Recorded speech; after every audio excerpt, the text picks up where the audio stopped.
తిరుపతి జిల్లా railway Koduru Janasena MLA అరవ శ్రీధర్, ఆయన అనుచరులు హర్షవీణపై దాడి ఘటనలో వెంటనే పోలీసులు చర్యలు తీసుకోవాలని మాజీ ఎమ్మెల్యే కోరముట్ల శ్రీనివాసులు డిమాండ్ చేశారు. ఈ మేరకు ఆయన స్థానిక వైసీపీ నాయకులతో కలిసి పోలీస్ స్టేషన్లో వారిపై ఫిర్యాదు చేశారు.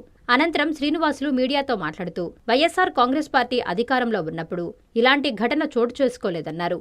ఓ దళిత మహిళ తనకు అన్యాయం జరిగిందని ఎమ్మెల్యే అరవ శ్రీధర్ బాధితురాలు హర్షవీణ పవన్ కళ్యాణ్ దృష్టికి తెస్తే కొన్ని నెలలవుతోన్నా చర్యలు తీసుకోకపోవడం దారుణం అన్నారు. రాష్ట్రంలో మహిళలకు రక్షణ కరువైందన్నారు. వెంటనే దళిత మహిళలకు న్యాయం చెయ్యాలని డిమాండ్ చేశారు. భవిష్యత్తులో ఇలాంటి ఘటనలు పునరావృతం కాకుండా చర్యలు తీసుకోవాలన్నారు.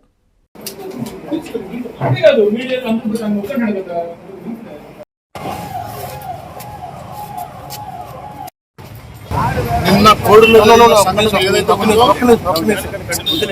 అరవ శ్రీధర్ బాధితురాలు వీణా పైన జరిగిన దౌర్జన్యం, దానిపైన ఇమ్మీడియట్ గా యాక్షన్ తీసుకొని కేసు కట్టడంతో పాటు దానిపైన ఇమ్మీడియట్ ఇన్వెస్టిగేషన్ అరెస్ట్ తీసుకోవాలా.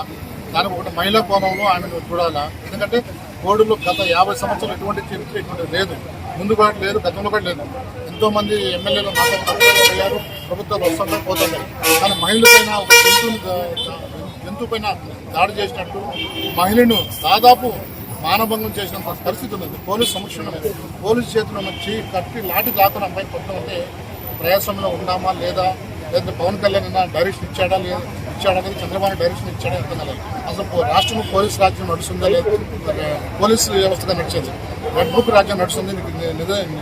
ఒక నిలువెత్తున సాక్షి జరిగిన సంఘటన. దాంతోపాటు ఈరోజు మేము పవన్ కళ్యాణ్ ఒకటే అడుగుతున్నాం. ఆమె కంప్లైంట్ ఇచ్చి దాదాపు కొన్ని నెలలైంది. ఒకటి పోలీసులకు ఇచ్చింది, మళ్ళీ చంద్రబాబుకి ఇచ్చింది, అదేవిధంగా పవన్ కళ్యాణ్కి ఇచ్చింది. బట్ దానిపైన ఎక్కడే రిజల్ట్ లేదు.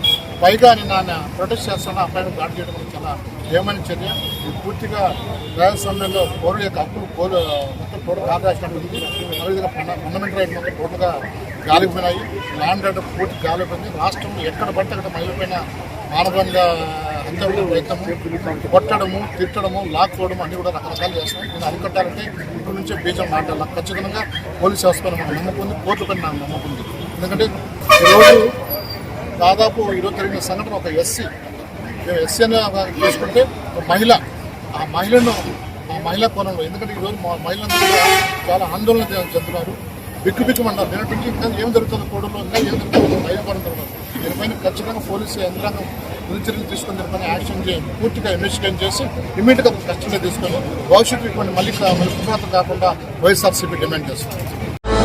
విశ్వసాయి ఎడ్యుకేషనల్ సొసైటీ వారి Vishwasai JEE topper programme NIT లేదా IITలో సీట్ సాధించడమే మీ లక్ష్యమైతే ఆ లక్ష్యాన్ని మీకు మరింత చేరువ చేస్తుంది Viswasai JEE stars elite batch. The salient features of JEE stars elite batch. కేవలం 36 మంది విద్యార్థులు కలిగిన లిమిటెడ్ బ్యాచ్ ద్వారా ప్రతి విద్యార్థి మీద ప్రత్యేకమైన శ్రద్ధ, ఎందరో విద్యార్థులని IIT ర్యాంకర్స్ గా మార్చిన మా అనుభవజ్ఞులైన ఉపాధ్యాయ బృందం, నిపుణులచే ప్రిపేర్ చేయబడిన విశ్వసాయి యూనిక్ స్టడీ మెటీరియల్ మరియు ప్రతి విద్యార్థికి ప్రత్యేకమైన doubt clearing sessions, maths, physics, కెమిస్ట్రీలలో 10,000కు పైగా ప్రాక్టీస్ ప్రాబ్లమ్స్ తో step by step solvation, quick problem solving, revision booklet, full length JEE advanced mock test. 2025-26 సంవత్సరానికి గాను విశ్వసాయి వారి జేఈఈ స్టార్స్ ఇలైట్ బ్యాచ్ లో చేరండి.